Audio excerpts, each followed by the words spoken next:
नमस्कार दोस्तों, toppers track में आप लोगों का स्वागत है।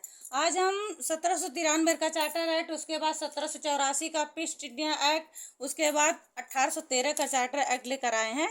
इसकी वीडियो लेकर आए हैं और इसमें क्या क्या अंग्रेजों की पॉलिसी थी, क्या क्या उन लोगों ने किया, सब इसके बारे में पढ़ाएंगे। हाईलाइट करेंगे कि क्या क्या क्वेश्चन आते हैं।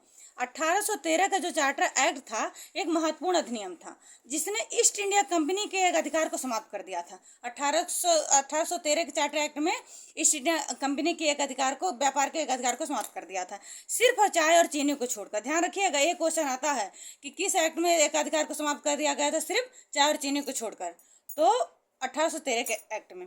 तथा ईसाई मिशनरियों को भारत में धर्म प्रचार की अनुमति दी गई थी।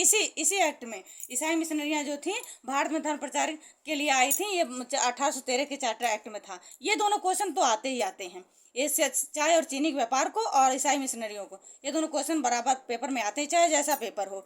1813 के चार्टर एक्ट में भारतीयों के लिए प्रतिवर्ष 1 लाख रुपए की व्यवस्था की गई थी शिक्षा के लिए। ये भी क्वेश्चन आता है कि शिक्षा के लिए 1 लाख रुपए का प्रावधान कब किया गया था? 1813 के चार्टर एक्ट में। ये एक्ट बहुत महत्वपूर्ण एक्ट था। इस अधिनियम में कंपनी के शासन के अगले 20 वर्षों तक बढ़ा दिया गया था। इसी अधिनियम में कंपनी का शासन जो था अगले 20 वर्ष के लिए बढ़ा दिया गया था 1813 के चार्टर एक्ट में।